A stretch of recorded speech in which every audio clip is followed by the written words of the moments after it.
ये जो आलू चिप्स आप लोग खाते हैं उसके पैकेट्स को देख के आपको ये अक्सर लगता होगा कि कंपनी वाले पैकेट्स में सिर्फ हवा भर के बेच रहे हैं, इसमें चिप्स तो नाम मात्र के होते हैं और ये हमें ठग रहे हैं। लेकिन जिस हवा के बारे में आप लोग कंप्लेन करते हैं ना, वो नॉर्मल हवा नहीं होती, उसमें नाइट्रोजन भरी जाती है। और एक्चुअली वो नाइट्रोजन ही है जिसकी वजह से पैकेट का चिप्स इतना क्रिस्पी रह जाता है, यानी कि नाइट्रोजन चिप्स को प्रिजर्व करती है। इसके अलावा नाइट्रोजन एक और काम करती है, जब चिप्स को ट्रांसपोर्ट किया जाता है तब ये चिप्स आपस में टकरा टकरा के चूर चूर ना हो जाए, इसको बचाने के लिए नाइट्रोजन एक कुशन की तरह काम करती है। अब आप जान गए होंगे कि इस हवा के पीछे का राज क्या है। ये चिप्स के पैकेट्स के अंदर की हवा का फैक्ट जान के आपको कैसा लगा, चैट सेक्शन में लिखना मत भूलिएगा। कांच इंसान के द्वारा बनाया गया सबसे खूबसूरत मटेरियल है, लेकिन क्या आप जानते हैं कि कांच को मिट्टी यानी कि रेत से बनाया जाता है? जी हां, आप ठीक सुन रहे हैं, कांच को रेत से बनाया जाता है। लेकिन ये इतना आसान नहीं है। इसके लिए मिट्टी को यानी कि रेत को 1700 डिग्री सेल्सियस पे मेल्ट करना पड़ता है। जी हां, इतने हाई टेम्परेचर पर। और उसके बाद वो एक ट्रांसपेरेंट लिक्विड में कन्वर्ट हो जाता है और ठंडा होने के बाद वो सॉलिड के जैसा लगने लगता है, लेकिन वो एक्चुअली सॉलिड नहीं होता। साइंटिस्ट इसे एमोर्फस सॉलिड या फिर सुपर कूल्ड लिक्विड भी कहते हैं। सबसे खास बात यह है कि कांच को मोल्ड करना बहुत ही आसान है और कांच रिसाइक्लेबल भी होता है। कांच के बारे में इतनी इंटरेस्टिंग फैक्ट जान के आपको कैसा लगा, चैट सेक्शन में लिखना मत भूलिएगा। आप कौन से टाइप का टूथपेस्ट यूज करते हो? जी नहीं, मैं ब्रांड नहीं जानना चाहता हूं, लेकिन मैं ये जानना चाहता हूं कि क्या आप लोगों ने अपने टूथपेस्ट को पलट के उसके पीछे ग्रीन या रेड मार्क चेक किया है, जैसे कि वेज और नॉन वेज के पीछे होता है?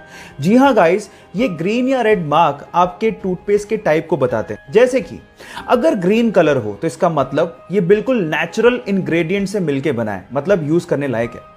अगर इसके पीछे ब्लू कलर हो तो इसका मतलब ये है कि वो नेचुरल तो है ही, लेकिन उसके साथ साथ उसमें मेडिसिनल प्रॉपर्टीज को ऐड किया गया है, वो और भी अच्छा है। लेकिन अगर रेड कलर मिले तो वो खतरनाक है, क्योंकि उसमें नेचुरल के साथ साथ केमिकल्स भी ऐड किए हुए हैं। लेकिन सबसे खतरनाक होता है ब्लैक कलर, जिसका मतलब यह है कि वो टोटली केमिकल से बनाया गया है। और अगर आपको ब्लैक कलर दिखे तो उसे तुरंत फेंक देना।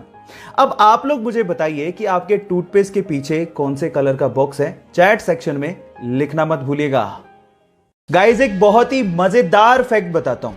स्वीडन का एक शहर है जिसका नाम है एस्किलस्तुना, और वहां की गवर्नमेंट ने वहां के भिखारियों पर लाइसेंस फीस लगा दी है। इसका मतलब यह है कि अगर वहां के भिखारियों को भीख मांगनी है तो उन्हें 21 पाउंड यानी लगभग 1800 रुपए देके एक लाइसेंस खरीदना होगा, जिसकी वैलिडिटी मात्र 3 महीने है, और उसके बाद ही वो वहां पे भीख मांग पाएंगे। और अगर बिना लाइसेंस के वो भीख मांगते पकड़े गए तो उन्हें 342 पाउंड यानी कि लगभग 30,000 रुपए का जुर्माना भरना पड़ेगा। आपको क्या लगता है कि वहां की गवर्नमेंट ने ये स्टेप क्यों उठाया होगा? चैट सेक्शन में लिखना मत भूलिएगा। गाइस, क्या हो अगर आप किसी इंसान की किडनी अपने अंदर ट्रांसप्लांट करवाएं और उस इंसान की यादें आपके अंदर आ जाएं? क्या ऐसा मुमकिन है? जी हां, ऐसा मुमकिन है। इस पूरी ही दुनिया में बहुत सारे ऐसे केसेस हुए हैं जहां पर किडनी ट्रांसप्लांट कराने वाले लोगों को वही विचार, शौक या आदतें आने लगती हैं जो कि अंगदान करने वाले इंसान की थी।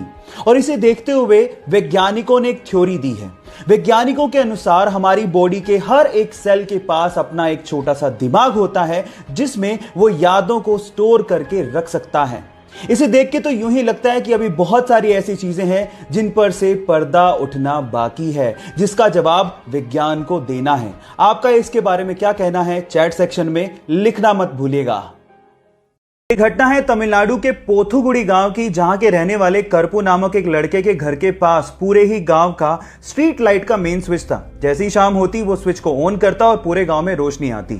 लेकिन एक दिन जब वो स्विच को ऑन करने गया तो वहां पर एक दुर्लभ पक्षी को उसने बैठा पाया 3 अंडों के साथ। उसने उसका फोटो लिया और गांव के व्हाट्सएप ग्रुप में शेयर करते हुए लिखा कि जब तक इन अंडों से बच्चे बाहर नहीं निकलते इस मेन स्विच को कोई भी हाथ ना लगाए। गांव वालों ने आर्गुमेंट किया, लेकिन उस लड़के ने हार नहीं मानी और गांव वालों को समझाते हुए पूछा कि बचपन में जिन पक्षियों को आप लोगों ने देखा था, क्या वो आज दिखाई देते हैं? तब गांव वालों को समझ में आ गया कि इन पक्षियों को लुप्त होने से अगर हमें बचाना है तो हमें जागना होगा। उसके बाद से लगातार 35 दिनों तक गांव वालों ने मेन स्विच को हाथ भी नहीं लगाया और गांव वाले अंधेरे में रहे जब तक कि उन अंडों से बच्चे बाहर नहीं आ गए। और ऐसा करके गांव वालों ने इंसानियत को जिंदा रखा। आपको यह सुन के कैसा लगा, चैट सेक्शन में लिखना मत भूलिएगा। क्या आपने कभी सोचा है कि ऑयल या फिर वाटर के टैंकर हमेशा गोली क्यों बनाए जाते हैं, जबकि अगर क्यूबिकल शेप में बनाए तो टैंकर की कैपेसिटी को बढ़ाया जा सकता है, फिर भी हम लोग ऐसा नहीं करते। इसके पीछे का रीजन क्या है? डोंट वरी, मैं आपको बताता हूं।